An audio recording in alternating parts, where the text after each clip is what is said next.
నల్గొండ పట్టణంలోని 3వ division Seshammagudem పాతపల్లిలో BJP రాష్ట్ర నాయకులు నల్గొండ కంటెస్టెడ్ ఎమ్మెల్యే పిల్లి రామరాజు యాదవ్ పర్యటించి స్థానిక సమస్యలను పరిష్కారం చేయాలని మున్సిపల్ కమిషనర్కి కలిసి మెమరాండం ఇచ్చారు. గ్రామంలో పర్యటించి అక్కడ సమస్యలపై మాట్లాడుతూ గ్రామంలో అనేక సమస్యలు ఉన్నాయని, అయినప్పటికీ అధికారులు గాని స్థానిక మంత్రి కోమటిరెడ్డి వెంకటరెడ్డి నియోజకవర్గంలోని సమస్యలు పట్టించుకోకుండా గాలి మోటార్లలో గాలికి తిరుగుతున్నాడని దుయ్యబట్టారు. నల్గొండ పట్టణంలోని 3వ డివిజన్ శేషమ్మగూడెం పాతపల్లిలో బీజేపీ రాష్ట్ర నాయకులు నల్గొండ కంటెస్టెడ్ ఎమ్మెల్యే పిల్లి రామరాజు యాదవ్ పర్యటించి స్థానిక సమస్యలను పరిష్కారం చేయాలని మున్సిపల్ కమిషనర్ని కలిసి మెమరాండం ఇచ్చారు.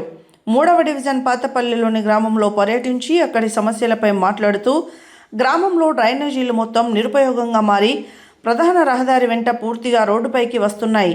ఈ రహదారి గుండా పాతపల్లె, శేషమ్మగూడెం, తానేదార్పల్లి గ్రామాల ప్రజలు నిరంతరం వెళ్తూ ఉంటారు. తీవ్ర ఇబ్బంది పడుతూ ఉన్నారు. వర్షాకాలం దారి మొత్తం నీటిమయమవుతుంది. అయినప్పటికీ అధికారులు కానీ స్థానిక మంత్రి కోమటిరెడ్డి వెంకటరెడ్డి నియోజకవర్గంలోని సమస్యలు పట్టించుకోకుండా గాలి మోటార్లలో గాలికి తిరుగుతూ ఉన్నాడు. తానేదార్పల్లి గ్రామంను దత్తత తీసుకొని అభివృద్ధి చేస్తా అని కళ్ళబొల్లి మాటలు చెప్పి ఓట్లు వేయించుకొని మళ్ళీ గ్రామాల డివిజన్ల వైపు కనీసం వెళ్లకుండా కేవలం హైదరాబాద్ క్యాంపు కార్యాలయంకే పరిమితమై ప్రజల సమస్యలు గాలికి వదిలేసి నేను అభివృద్ధి ప్రదాత అని చెప్పేవన్నీ పిట్టల దొర మాటలు మాత్రమే అన్నారు. ఇప్పటికైనా పట్టించుకొని పాతపల్లె గ్రామం డ్రైనేజీ రోడ్డు నిర్మాణం చేసి ప్రజలకు ఇచ్చిన వాగ్దానాలు పూర్తి చేయకుంటే ఈ గ్రామంలో ప్రజలతో మంత్రి క్యాంప్ ఆఫీస్ ముట్టడి చేస్తానని, ప్రజల సమస్యలను పరిష్కరించే వరకు వాళ్లకు అండగా నిలబడి నిరంతరం పోరాటం చేస్తానని తెలియజేయడం జరిగింది.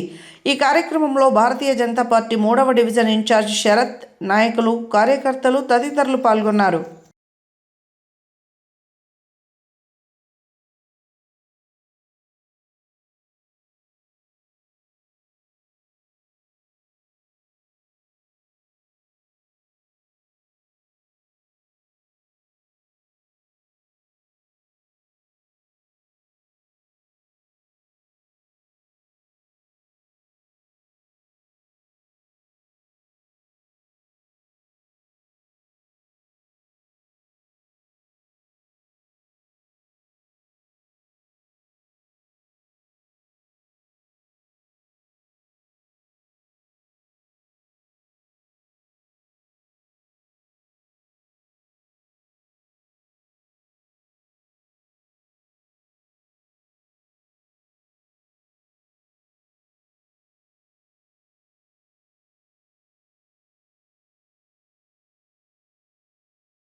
ఒక్కరోజు వచ్చిందా పాతపల్లెకి